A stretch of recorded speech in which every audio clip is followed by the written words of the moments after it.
Xo'ja aka, premium xonadon ko'rsataman sizga. Bunday high-tech qilib 99% bitkazib qo'ygan ekanlar. Shu videoni oxirigacha ko'rib, yuradan niyat qilgan bo'lsangiz, shunday shinam xonadonda yashayman deb niyat qilgan bo'lsangiz, bitta like bosib qo'ying. O'g'illaringizga nasib qilsa videoni oxirigacha ko'rib o'ramiz. Yangi bozordan, akademik litsey oldidan, sanoat qurilish bag'i yo'lidagi ko'chadan joy qilaman deb qiynalib yurganlar bo'lsa, tayyor sizlarga o'y topib qo'ydim. O'shani o'y qidirib yurganlarga videoni jo'natib qo'yamiz.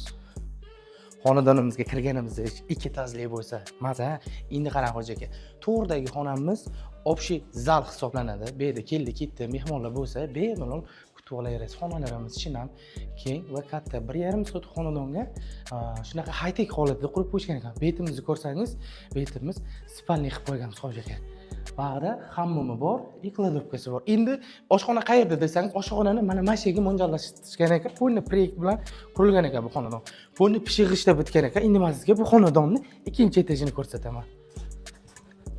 Xo'ja aka, xonadonimizni ikkinchi etajiga chiqdi. Bu yerda, xo'p, birinchisi detskiy xonamiz ekan. Farzandlaringiz uchun chiroyli shinam xonadon, xonacha, uje tayyor qilib qo'yilgan ekan. Bundan keyingi xonani ko'rasiz, bu sanuzel. Hammom tahoratxonaga mo'ljallab qo'yilgan. Xo'p, bundan keyingi xonamiz yana bitta mehmonxona, xona hisobida. Bespalniy qilib ham o'g'lingiz bo'lsa, seki to'y qilib olib qo'yasiz. Mana yana bitta katta общий mehmonxona. Narx qiziq bo'layotgan bo'lsa, bitta yurachini bosib qo'ying, narxini men sizga shu xonadonni ikkinchi hovlisida aytaman. Yana bitta shunaqa 1,5 soat to'g'ri ekan, ikkita akukalar bo'lsa, yonma-yon yashasa bo'laveradi. O'z narxini ham ko'rsatib o'raman. Iloyim hammamizga nasib qilsin, ikkita xonadon ham bir xilda qurilgan. U xonadonimizni eshik deraza hamma narsani qilib qo'yilgan, high-tech mana eshiklarni o'zi ochib yopib, hammasini qilingan. Gaz, svet, elektr umuman muammo yo'q. Birinchi ko'rgan videoyingizdagi xonadonni $70,000 berib yurar ekanlar.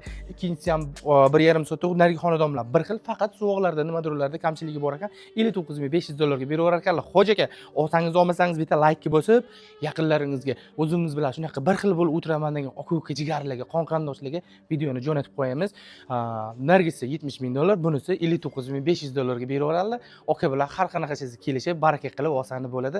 Siz mana shu videoni ko'rib turgan insonga ham nasib qilsin, iloyim.